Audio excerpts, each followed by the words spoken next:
Hi, everybody, and welcome to the NASCAD Artwork Alumni Talks. I'm Molly Cronin, your host. Um, and today we're here to talk with David Clark and Seamus Gallagher. But first, while our NASCAD community is a global one, our school, and consequently this talk, is hosted on the ancestral and unceded territory of the Mi'kmaq people in Chipuktuk in Mi'kmaqui. We're grateful to gather, speak, make artwork here. Each month I have the opportunity to sit down with two of our esteemed alum and discuss the trajectory of their career and where the art world has taken them since their time at NASCAD. And this week we're speaking with Seamus Gallagher, BFA 2019, and David Clark, BFA 1985, to discuss expansive practices and expanded media. So Seamus and David, thanks so much for joining us today. Thank you. Thank you so much. So happy to be here.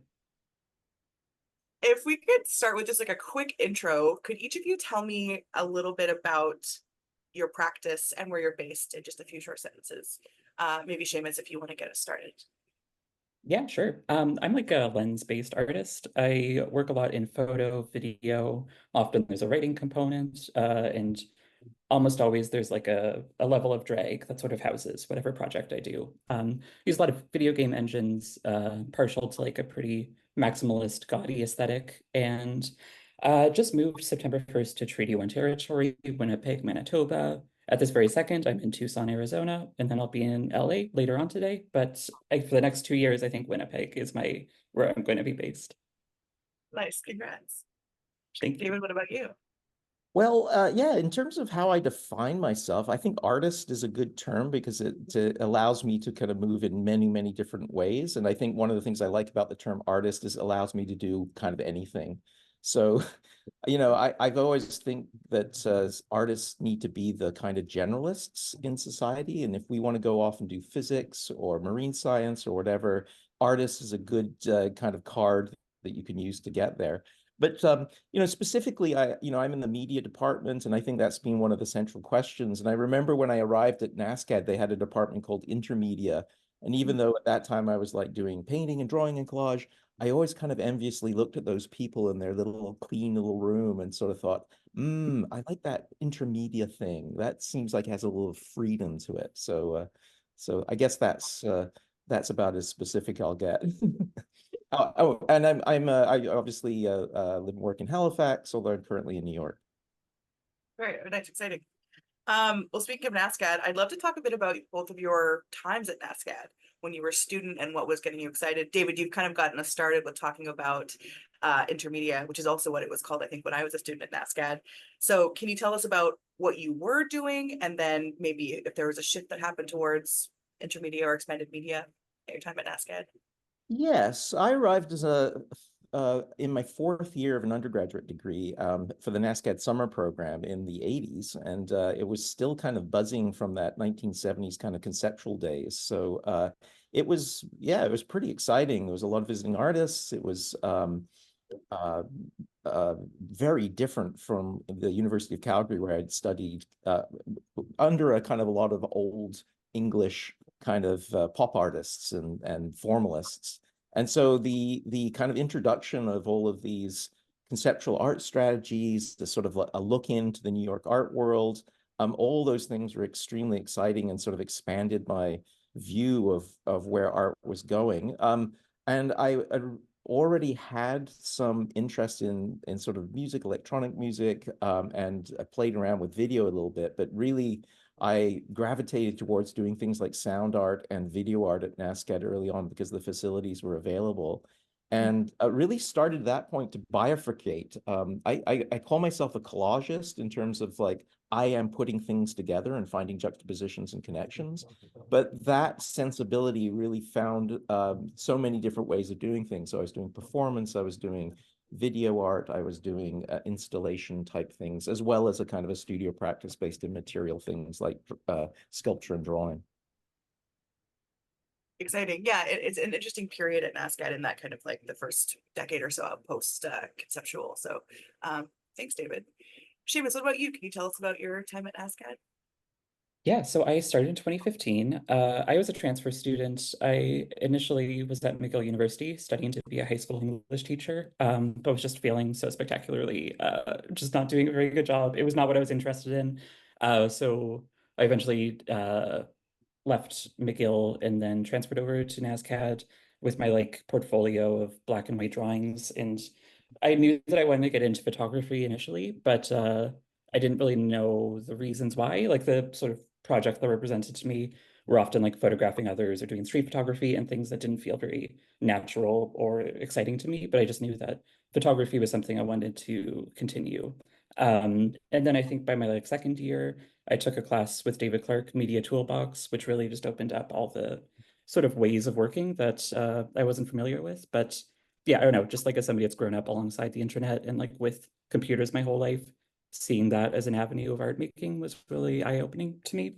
And so then after my second year, I just started doing a double major in photography and expanded media, which is what I think it shifted to during my time at NASCAD. And yeah, just like finding a combination of those two different sort of majors and how they can intersect was really exciting for me. Amazing.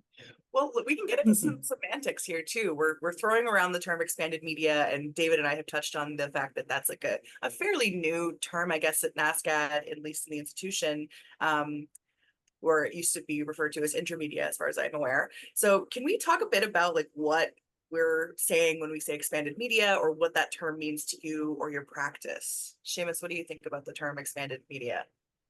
Yeah, it's not one I use to define myself. It is what my like major says, so I should have some authority on it. It's kind of just like I would say like whatever's left from like outside of the sort of traditional ways of working and like the ways that different art forms can intersect. Yeah, I don't know. I think it's like very slippery sometimes just trying to like define art or media art specifically. But I think David was one of the architects of the sort of name change, so I'll let him maybe give more clarity. Well, I'm down in New York. I just gave a talk at the Institute of General Semantics, so I have to be very careful when we talk about semantics. um, and I think one of the things to say is it's a very hard kind of idea or concept to define. And I think what it tries to capture is the general interdisciplinary approach that artists take across mediums and combining mediums with some very specific kind of direction of trying to define the kind of special connections and explosions that happen when you're working back and forth between photography, digital, sculpture, craft, and so on. I think the specific term came around in the context of NASCAD because we had a lot of people who confused the idea of interdisciplinary, which is a general kind of degree at NASCAD, and intermedia, which seemed to confuse people. But I think the expanded media term, and there's a whole constellation of terms that try to talk about specific little ways in which things are not painting or drawing. The term expanded media, I think, relates to a term called expanded cinema, which was very predominant in the 1960s when artists were starting to take up film to do multi-channel work, video installations, film installations. There was this sort of idea that you grew out into other forms of performance and dance and sculpture and so on from cinema. And I think the central question around the intermedia program has been sort of like, what is a media and how do we as artists kind of take it up? And so, and then we wanted to give it this sort of sense of being quite exploratory and adventurous, I suppose. So that's the vibe you're supposed to get. No, I love that. I think we're talking about something very kind of like nebulous and expansive, maybe rather than like expanded. There's something kind of open-ended about that term for the sake of our talk today. So thank you for the introduction, David. I'd love to hear a bit more about your time, the two of you working together at NASCAD, because we don't often get to interview students and teachers. It's kind of like an interesting dynamic to touch on. And I guess like, what you have learned from each other working together, if you have any thoughts on that or on the ways of working that you both kind of particular Sure, to. I'll start. Seamus, I mean, as you know, Seamus presents themselves as a very distinctive artwork in and of themselves. And I glommed onto that immediately. And you could sort of see that the work and the person were completely intertwined. So I've I was always very excited. But I have to say that Seamus was really the hardest working student. The work ethic, the ability to throw yourself into your work and explore and be very playful at the same time as being kind of very dedicated to it is something I really admired. I would regularly go by the little office that we had all the virtual reality stuff in, and there was like a ghost, Seamus working away. And I think that was as Seamus probably mentioned, Media Toolbox is a kind of a throwing out of a lot of ideas. And I think that Seamus really picked them up. And one example in particular is I was playing around with this photogrammetry software called Depth Kit, which allows you to do three-dimensional video. And I had worked with it a bit and got it to work and stuff like that, but then, handed it over to Seamus, and Seamus really integrated it into their work and really sort of like found out what it did. And I always admire that. That's one of the things that I think artists need to do these days is find themselves in these kind of like little experiments that are going on in the world. And he's still, Seamus has been very successful. I'm very proud of it. That's lovely, David.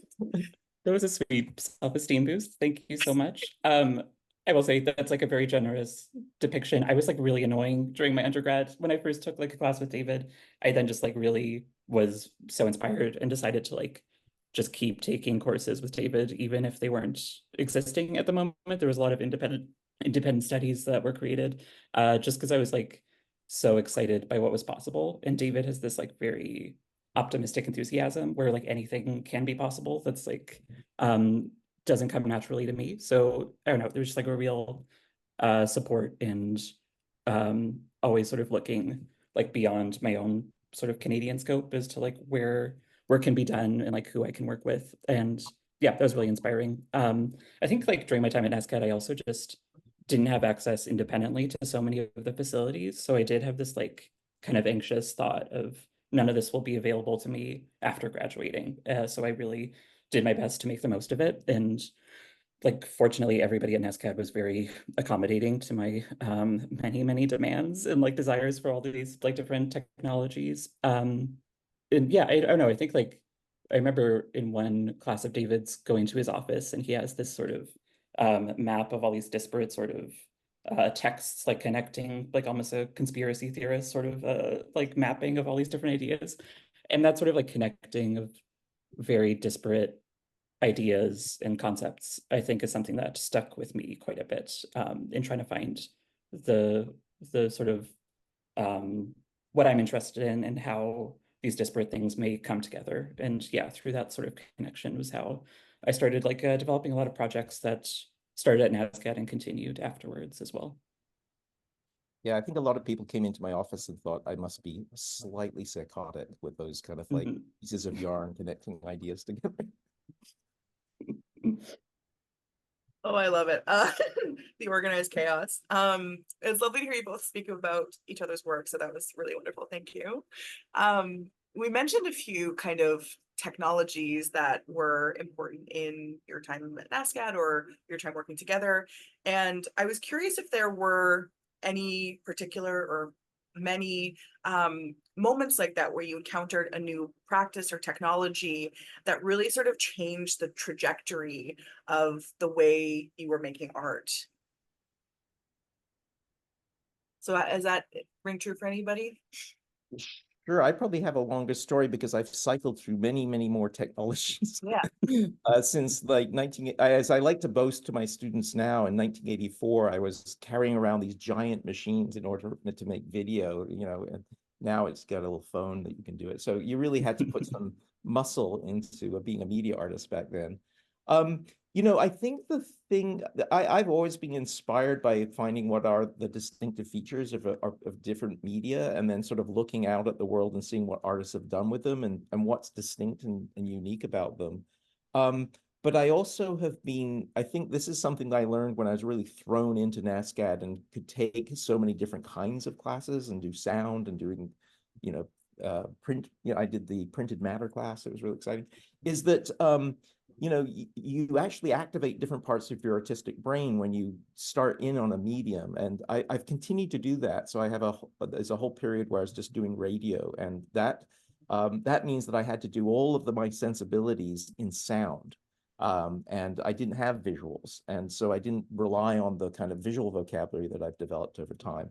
And I like that. I kind of like the constraints of media as well as the kind of permissions of them.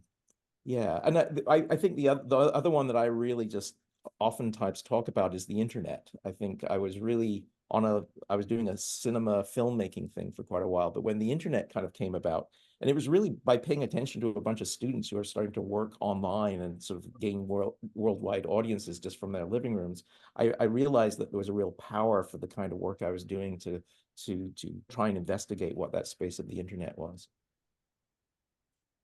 Seamus, what about you? Was there a particular medium or technology that really kind of changed the trajectory for you in art making? Yeah, I mean, back to Media Toolbox, it was just this like course designed not to like perfect any sort of skills in all these technologies, but just to show like what is possible. And I do remember one of the last classes, David showed us Unity, which is this video game engine that's very accessible to anybody to use. And it just kind of blew me away that this was like a software that I could just download, even on my like very pathetic little PC at the time. So I just like, yeah, I remember going back home to Moncton where I would, bartend over the summer, away from all my sort of art making tools, but I was able to just try to teach myself this like Unity program. And uh, yeah, just getting really excited about like what I can do with what I have. And that was like pretty eye-opening. So I got really obsessed with Unity for a while, and then so many different like modeling and sort of digital rendering programs sort of connect to one another. So Unity was the starting point, and then that sort of seeped out to Blender and Unreal Engine and a few other things as well, that programs I still use today. Well, I'm curious to know also, you talked about the kind of like developing of skills, and when you're working in such kind of broad forms of media and you're touching on all these different practices, I'm curious about what each of your relationships to like proficiency or mastery is. Like, are you trying to really like master every piece of technology or new technique, or are you sort of spreading yourself wide and experimenting? Seamus, what about you? Are you kind of like set on like being the best in the new technology, or Oh my what's gosh. your relationship? No, all that language like makes my skin crawl. I hate it. I am very proud of like the work I do. I work very hard, but I don't think I'm like technically very good Yeah. in like a marketable sense at anything I do, which I'm fine by. I'm like, I figure out what I need to do to get the thing that I'm hoping to. But yeah, I don't know, this like mastering of a technology does not resonate with me. I do not feel that in my soul.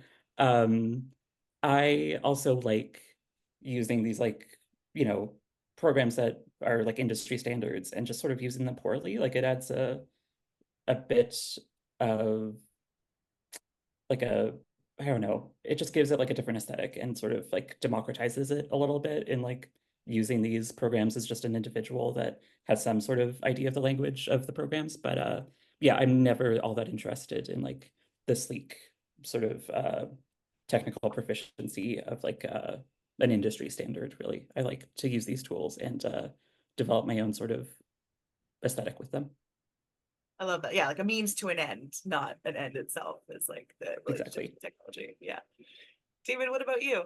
Yeah, there's sort of two ways. I mean, I think there are like incredible ways in which artists get super deep inside and start doing like, machine coding and stuff like that, and can develop an expertise that takes them into the medium that gives them an opportunity to move around in a particular way that a more generalist can't. At the same time, I think artists often, and this is true of Seamus, who has a very distinct aesthetic and conceptual idea going into whatever medium they're working in, that you can just go with that and adapt it to whatever medium you're going to work within. And one of the things I talk about in the Media Toolbox class, because I don't want to intimidate people by coming in and sort of thinking you're going to just learn the programs, because that's not what artists do with the technology. And the media theorist William Flusser says that, we're not there to learn the technology, we're there to play with it. And it's a very crucial thing that artists are there to find out what has been encoded into it, and also what can we do to kind of like mess it up. And I think that sense of play is really important whenever you're taking something up. And I find that, especially since we now have iterations and iterations of different kind of ways in which we work with technology, specifically digital stuff, the tendency is that the program's going to use you to do what has already been designed as an output that, so you just become a functionary. But we really need to push back, and we really need to take our ideas and kind of like confront the technology to get what we want out of it. And I felt that very distinctly when Flash came along, because it was a tool that was really designed to do very slick internet ads. And at that point, I was making very crude looking collages. And so I really tried to push the aesthetic in the direction that was mine, but use some of the capabilities that it brought to the table. So, yeah. Well, I like your use of the word play also, because I'm thinking about studio practice in a practice that is involved in like a kind of expansive way of approaching materials, as I think most artists are. But so do you find that working in a kind of expansive way of making keeps your relationship to experimentation alive, or how do you try to foster experimentation and play in your practice in the studio? Seamus? Sure. Okay, sorry.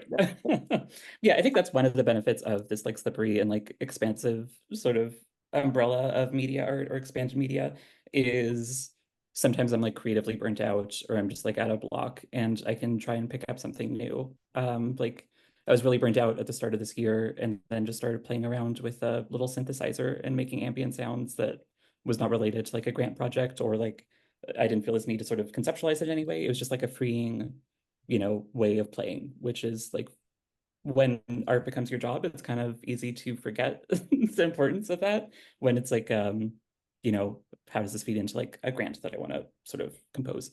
And yeah, I don't know, like the internet is so like volatile and bad, but there's something so nice about how many communities are designed within like these different softwares to help one another. And so it's really nice just to like learn a new program and connect with people through like troubleshooting. I don't know, I always just find that to be quite like touching and a nice way of moving forward a project.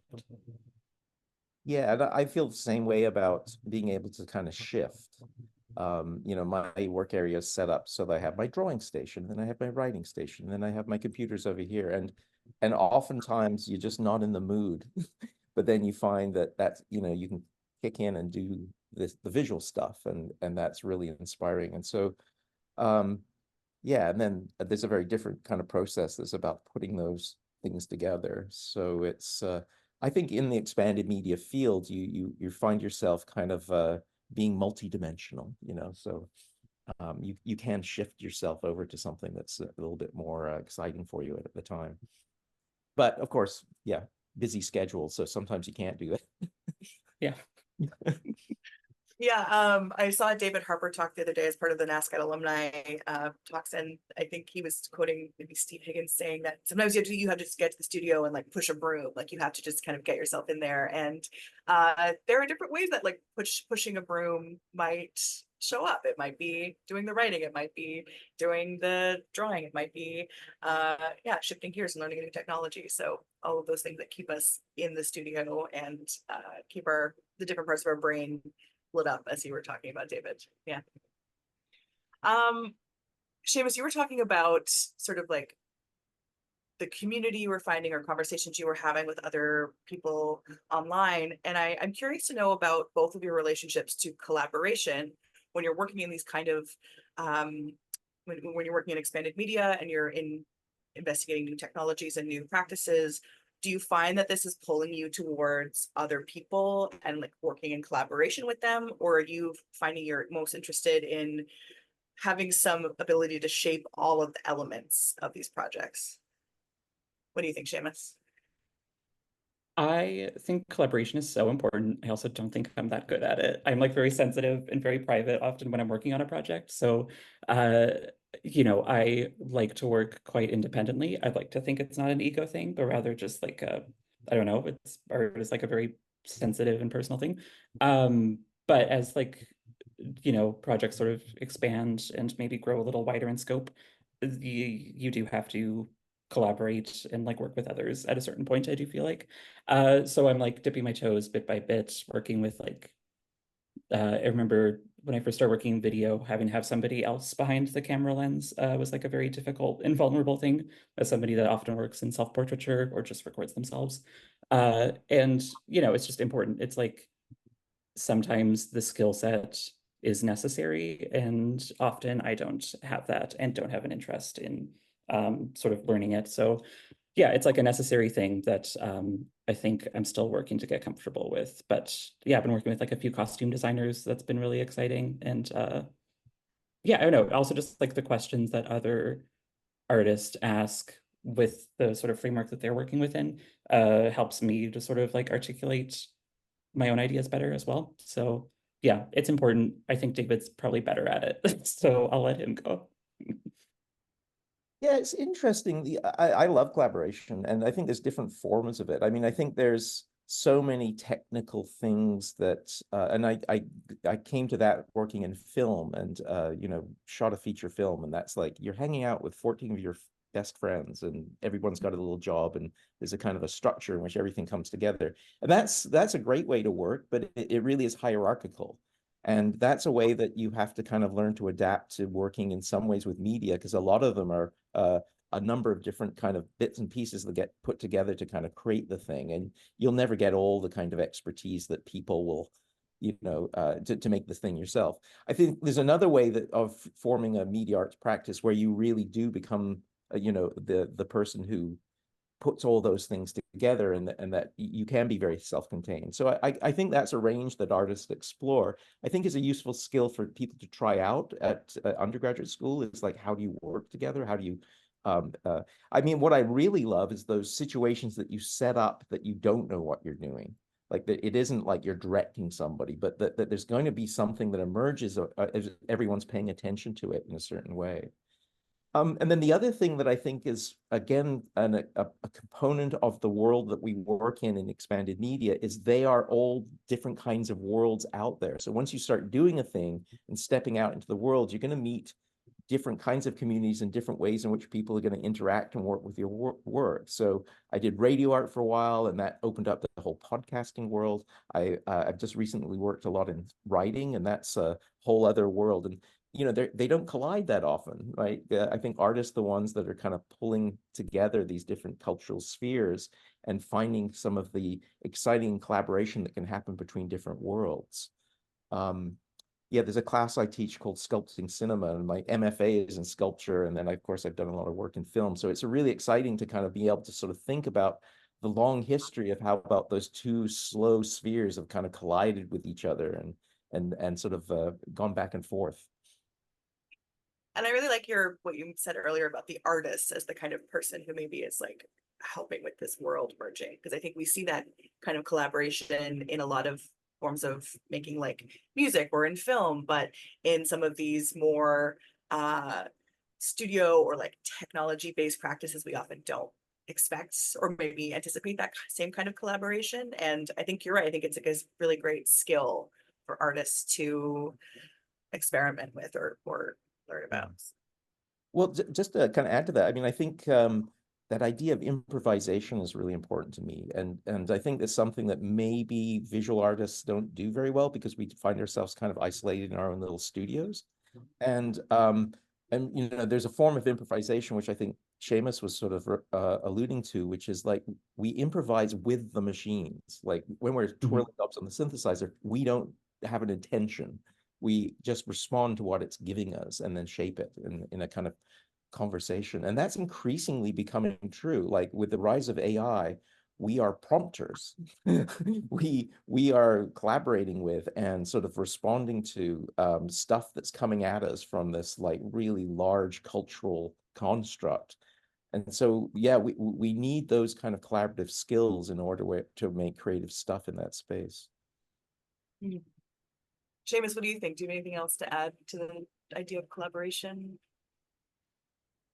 Yeah, I guess I think that like hierarchical way is like the way that I've unfortunately been like working just as like an artist that can hire other people to sort of work with a project that independently gets sort of assigned to my own name. Sure. But the sort of like improvisational aspect that can like sort of erupt with collaboration is something that I should maybe spend a bit more time with.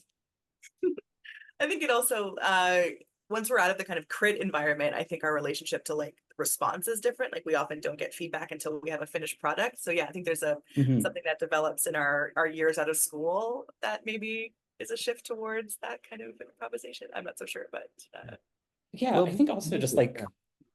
sorry. Go.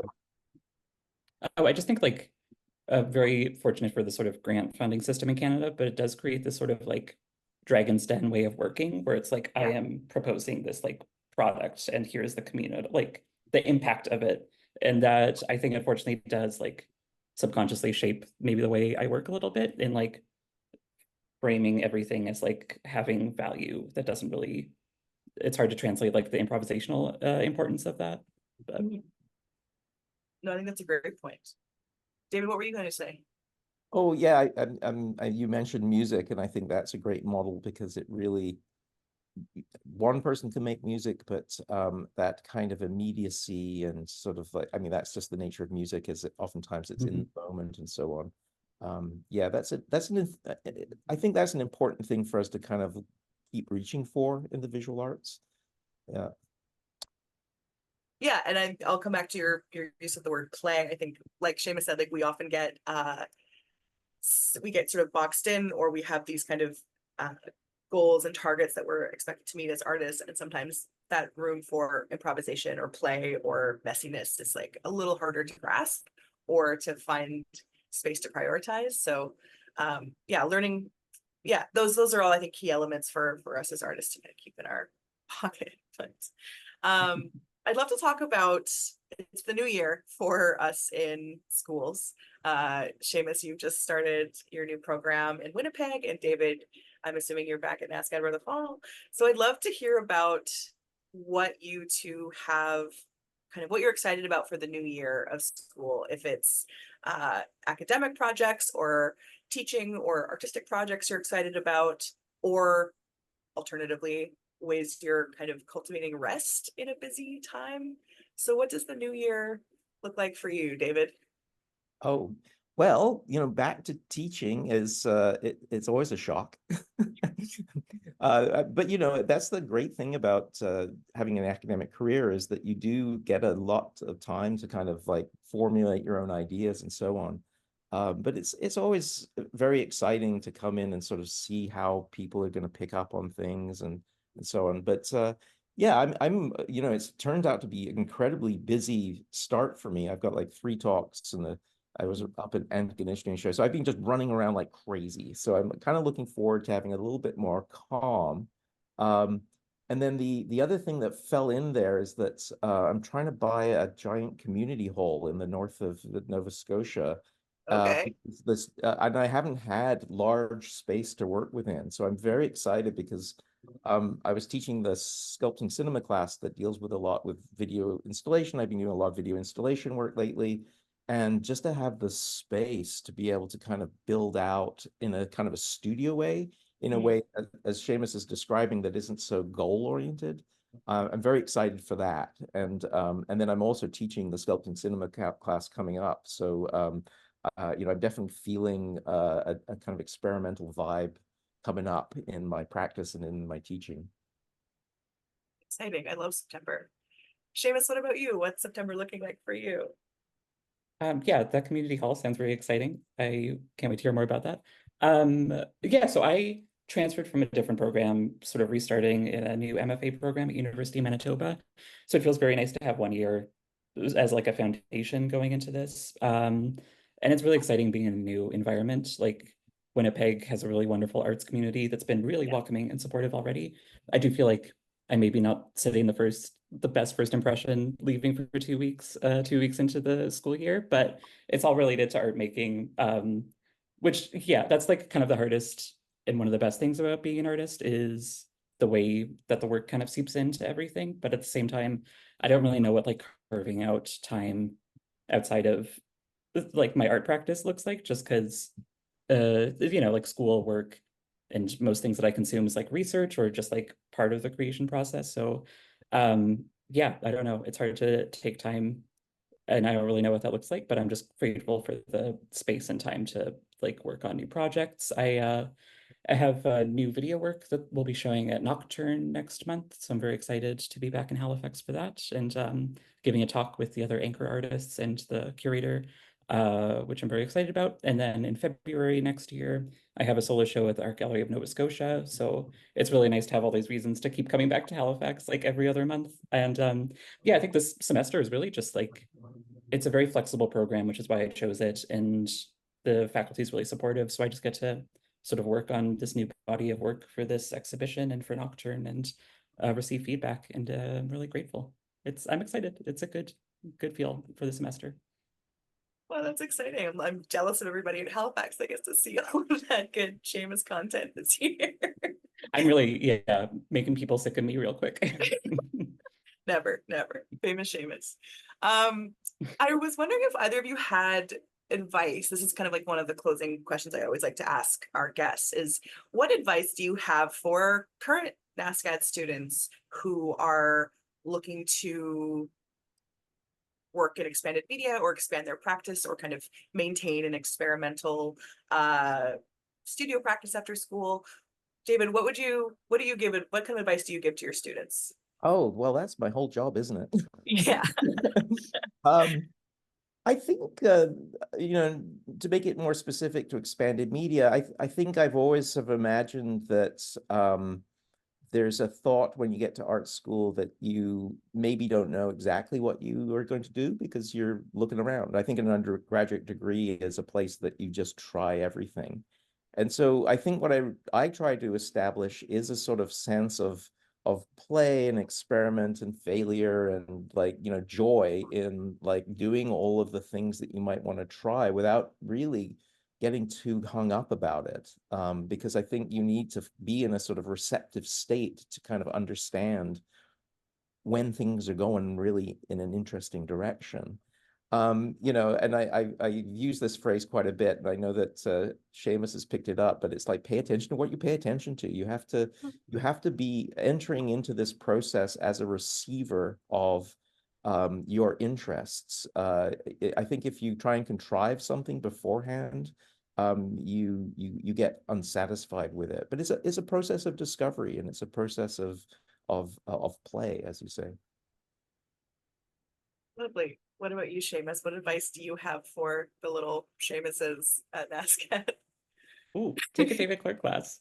Take Media Toolbox. I mean, like, yeah, I mean, I have definitely stolen the pay attention to what you pay attention to, but like, it's a really special environment where when I was an undergrad, I was like, okay, I'm interested in this like early 2000s, like online role-playing game, RuneScape, that I used to play as a kid, and I'm also interested in drag, and like just being able to present my interest and like having them being sort of taken as serious starting points for projects is like really fun. It's kind of goofy, but it's just really a wonderful environment to be in. And yeah, I don't know. I think I kind of took for granted just how great some of the facilities are at NASCAD, especially in like visiting other departments since. So try to like take advantage of what's available to you. And yeah, I don't know, like try to find a community, like be nice to everybody in your program because it's like a really special environment I found. There's when I was there, at least there's like still like quite a scrappiness in the sort of uh vibe of the student body that is really special, and it's one that I kind of miss. So just take advantage. Yeah, and to add to that, I just had coffee with Alec Green, who just is starting their MFA at Columbia University here in New York. And they were saying, wow, I didn't realize how great NASCAD had it in terms of equipment. And he was like, Columbia University, you kind of imagined that but he said that, it really made him appreciate all of the access to equipment they had.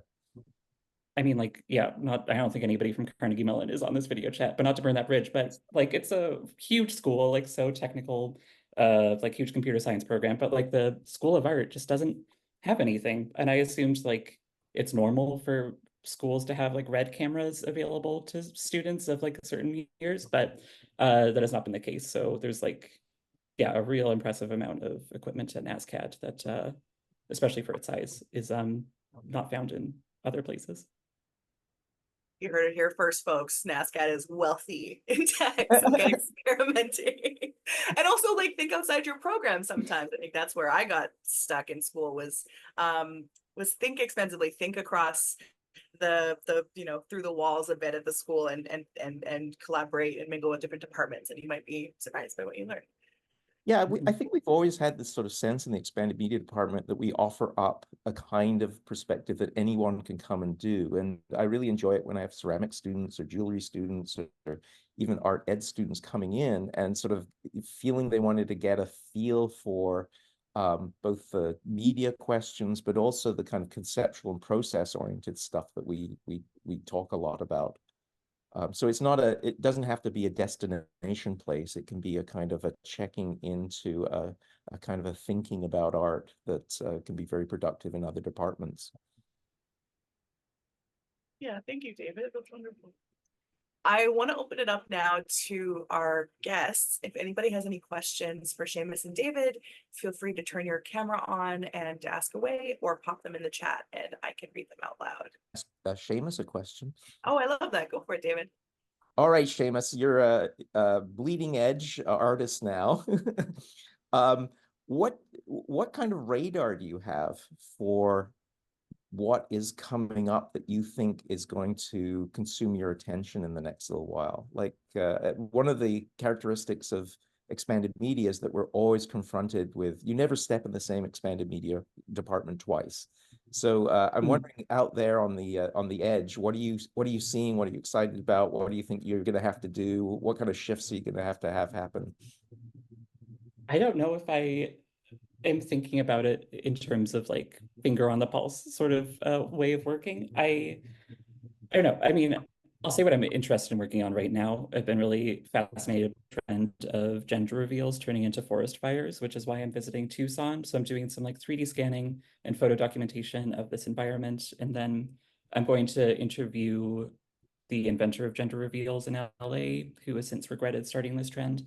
I think I'm just trying to like, I don't know, especially with that interview, I'm excited about using this sort of like personal conversation and then embedding that into some of my more fantastical sort of speculative fiction video work that I'm working on. And yeah, I think like along the way, I'm, working with Unreal Engine and 3D scanning and yeah, trying to just like play around with some audio. But I don't know if that's the same wavelength as a general sort of media art culture is heading. But how about yourself? Do you see any trends or what are you working on? Well, I'm always very excited in actually following my students' work because they have guided me in several different directions. Like my interest in Flash and net art was really, I was working in collaboration with some of my students who were like really learning Flash at the beginning, and uh, so yeah, I mean the thing for me right now is I think that theater is very interesting because it is also going through this uh, confronting a lot of the same conceptual questions about the kind of like theater device, the room that you go in to have the magical experience. And media like installation and video projection is kind of like stepped out of the gallery and is moving into the real world. And we have so many more interesting encounters with the public than is constrained by the habits that we've built around the gallery system. And so I think that theater is a place to really look to. And just last night I went to the play that's replacing Sleep No More, which is the famous immersive experience in New York. So there's a new one that's set in the Wall Street district, and it's all about the 1929 crash. It's called Life and Trust. And so you put on this this helmet and you become a ghost, and you walk around for 3 hours in this elaborate hundreds and hundreds of rooms where actors are doing sort of interpretive dance.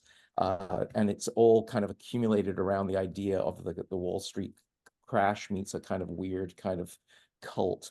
And so I'm very excited about that kind of work. And in a way, I think it sort of starts to ask us at NASCAD to expand our boundaries into the performing arts, which I've always been very excited about. Thank you for providing context on what that mask was as well. Oh, yes. Wow, there's a lot to chew on there. There's so much, I don't know which direction to go in. I love what you said, David, about the department being a place that is sort of never the same. Like, you know, you never step in the same river twice, you never enter the same media department twice. And I think similarly, you never enter the same internet twice. So it's really interesting to hear from you, Seamus, what in a place, if we can call the internet a place, that is changing so quickly all the time and developing so quickly, like what we kind of glob onto, what we find engaging and want to like hold on to as it passes us by, is I think a really interesting thing to think about. I don't know if I have another question to follow that up. I think I was just riffing off of what you guys were saying, but yeah, it's lovely to hear about all of the ways that you're both where you're gathering like inspiration from is really interesting to hear. Are there any other unlikely sources of inspiration that you're finding yourself tapped into these days?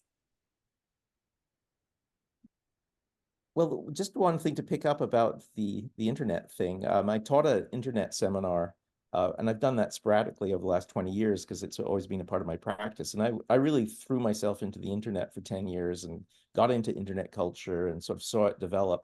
And now when I teach it, I'm almost like, oh, wow, everything I did is like not relevant to the internet today. It's become a very, very different place, different people, different kind of you know, one thing, it was a very small group, and I think this is the nature of these subgenres of expanded media, is like they're small communities and they're often global communities. And you get in like early days of VR, like I could kind of go to a few conferences and go to a few festivals and suddenly meet or be in touch with, you know, the couple dozen people who are doing it.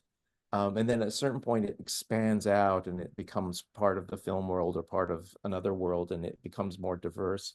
And so I think that's a kind of a thing that maybe artists do take an advantage of if you can get in there early and start to really define what some of the aesthetic questions are to what ends up being a smallish field. But then Yeah. fragile. I think I saw that shift with VR specifically over the pandemic, where I used to work in VR. I don't do it anymore just because it felt more and more uncomfortable to have like my own artwork like require Facebook meta in order to exist. But like seeing this shift of like VR, the curators and like institutions that I met and work with, going into like the NFT route, and then just like the way these sort of digital cultures can like shift into something where I realized that we share the same politics, and I don't know, like figuring out how to sort of navigate that. Because yeah, there's a lot to be critical of whenever you're working with technology as the like tool for your creations.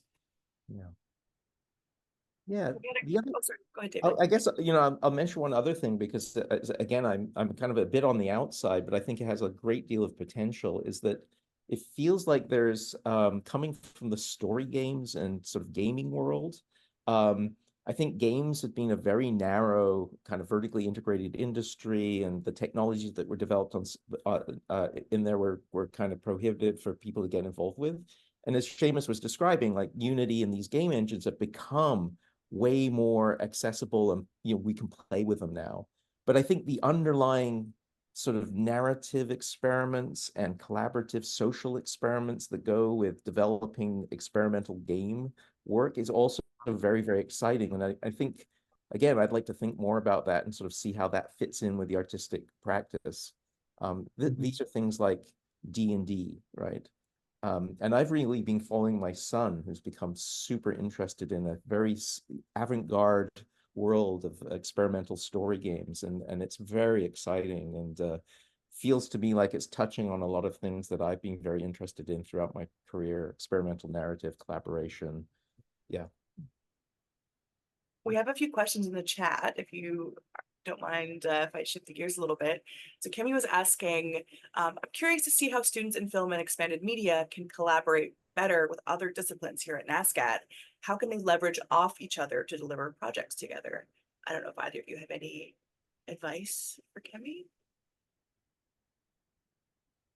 Well, I guess I would say that, again, kind of trying to create a sense of the department as being very an osmosis with the rest of the school. I think in the last couple of years, we've had this incredible energy and synergy. I hate that word, but synergy between film and media students, because we've been living in the same building, the academy building. Really, you're tripping over each other.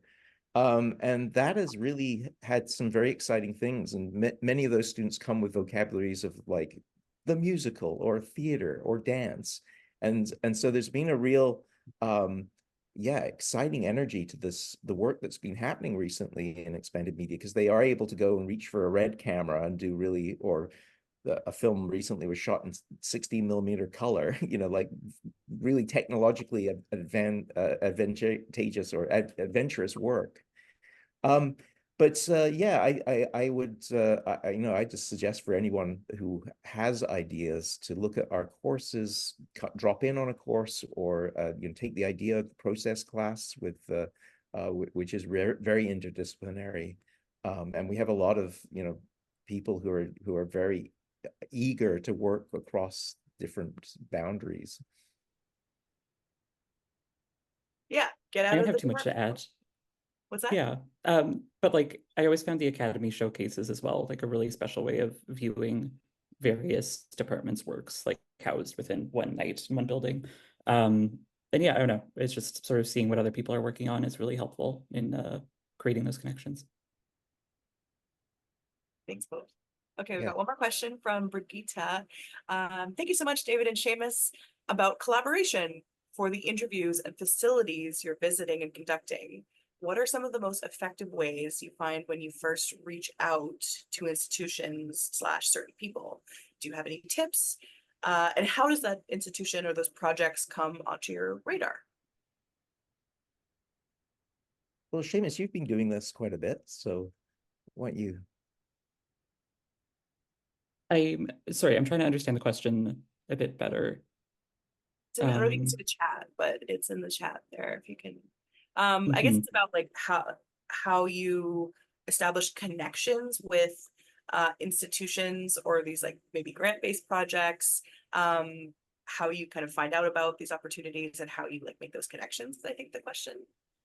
Okay, yeah, I mean, I think it's like primarily a social thing. And, being back in Canada, it is like quite a small community of artists. And so I think I'm just like most people know each other. And I would say most people are receptive to, engaging in like conversations. And yeah, just like helping one another that way. I remember when I was at NASCAD, Carrie Allison was like a huge help when I was first trying to like write my first grant. She was just like so receptive and just generous with her time. And I think having those experiences just creates like a standard that I want to continue of helping others with what can be like quite an opaque structure and probably quite daunting for like undergrads first like entering that sort of sphere. So yeah, I don't know, just like sorry, kind of corny, but it's a community and it's nice to sort of help one another in that way. Oh, that's lovely. David, what do Yeah. you think?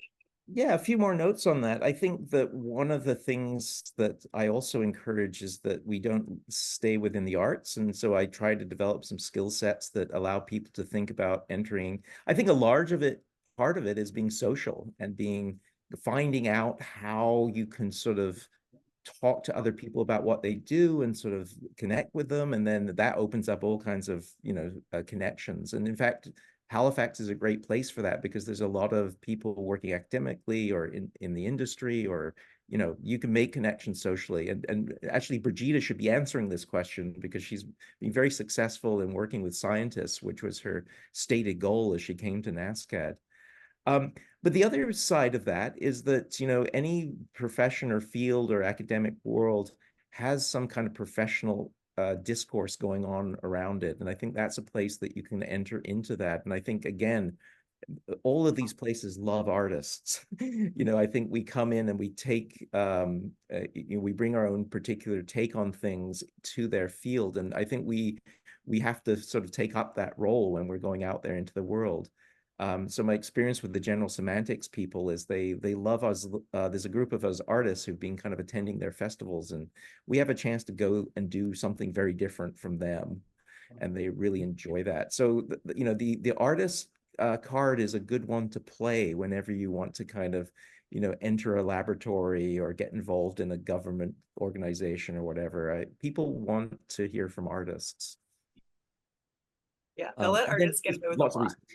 What's that? I was saying, they'll let artists get away with a lot and get us into a lot of rooms that we don't expect. So don't be afraid to use that artist card. Someone else has something to say? Did I interrupt somebody, David? Oh yeah, no, I'm just sort of saying. Then it's just research. You know, I think, we're blessed with the internet and cursed with the internet, but it is a pathway towards, you know, continually refining your search terms and reaching out to people and finding stuff. You know, I just did a journalism degree in creative nonfiction, and that gave me you know, journalists have a really good skill set about tracking down sources and how to talk to people and so on. So I'd learn a little bit about that if you're going to do investigative work. Yeah, that's a skill set you need. What about you, Seamus? Any thoughts on this question? Or I guess, did we talk about it before? Yeah. I'm getting I that. agree with everything David said. Yeah. Any final questions for Seamus and David? Was good. My question's not too serious. It's just that in the modern take of things, what's your reaction towards memes and shit posts? Is it taking things too far, or do you think it'll ever be taken seriously in the future?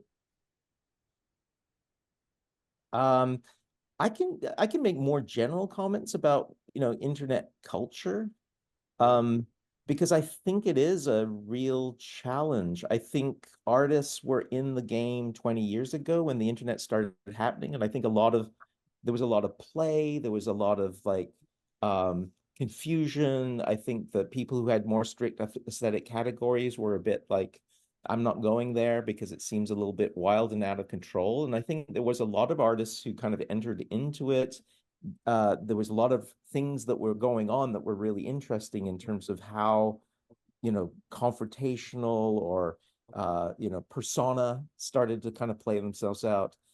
I think there was a turn. I think that the political situation of where we are with the internet and post-truth culture and the kind of hate that is going on is quite serious. And I think that artists still need to be involved in that. I think we need to comment on it. I think we need to engage it. I think we need to understand that it's not just this thing anymore. It is a central part of our culture. And I think artists need to go to the center of the culture to work. And it's actually something I took from my teacher, Jan Peacock. She always said, you know, I asked her, why do you make video art? And she was like, well, I don't really like the technology, but like film is so predominant, but video is where the stuff is happening in the real world. And we really have to go there. We have to be brave and sort of like speak to power through the tools that they're using. So I hope that somehow gets at it. Oh, for sure. Thank you. Yeah, I'll add. I saw an artist talk with the artist Jensen Leonard, who is quite a meme guy, like just produces such a wealth of memes. And he did like a sort of PowerPoint of all these memes he did for like a decade. And it's seen like all of this one person's memes over so many years. They all feel so only specific to like that month in that year. And it's like a time capsule of this like one very specific era, which is like what memes are. They kind of get consumed so rapidly and then are forgotten about. And I feel like there was a time maybe like a decade ago where there were like a few meme exhibitions that I would see. But yeah, I think they're just such a time capsule that they age so rapidly, and it doesn't really have the same effect in like seeing it in white cube. And also like I follow a lot of, you know, meme pages that are made by trans people, and like those would read so inherently differently if they were like replaced in a white cube environment. And so I think just like the context in which they're sort of presented is the ideal place for it, where you sort of understand who's creating it and like the levels of irony that are often associated with the in jokes, essentially. And I actually want to ask Molly to comment on this because it feels like you have a practice that is engaged in those kinds of worlds. Well, this is funny. I don't normally get the tables turned on me like this in these talks, but yeah, I think this is one of the things about like someone once told me that I was like tapping into the zeitgeist with my comics, and but that was kind of like a funny and wordy way of saying that I make like internet jokes. But yeah, when you are sort of commenting on the current moment or using kind of like internet language or humor, there is something so satisfying in capturing that moment and commenting on it. And again, like this idea that the internet is changing so quickly, and what we as artists try to pay attention to and pay attention to what we're paying attention to and like make meaning out of, it changes so quickly, and it maybe loses its like potency, or its context is lost a few months or a few years down the line. And I think for me, I have to sort of like come to terms with some things aging out of relevancy, because it was seemed so important and funny to comment on things in the moment. They don't always endure, and that's part of the thing I have to like accept about like cultural commentary. And comics have always kind of operated in that sphere. They're often like commenting, especially like, you know, political or satirical comics or cartoons are of the moment. So sometimes that moment passes, and you have to be okay with that if you're in that field. I don't know, does that ring true to you? Yeah. Thank you. Okay, sorry to end it with my own talking there, I love but that. it was so great to speak with both of you. Thank you everybody for joining in. We've got more talks coming up in the fall. I'm gonna like pull up my phone so I make sure I've got everyone's info correctly. October 22nd, we're meeting with Jennifer Angus and Lou Shepard. And then on November 12th, we're meeting with Amelia Robinson and Charmaine Wheatley. So if you enjoyed this talk, please come back and see more. And thank you again, David and Seamus, so much. It was so wonderful to talk to both of you. Great. And see you soon, Seamus. Can't wait. Very nice to see the both of you. And Thank you so very- much. Thank you very much.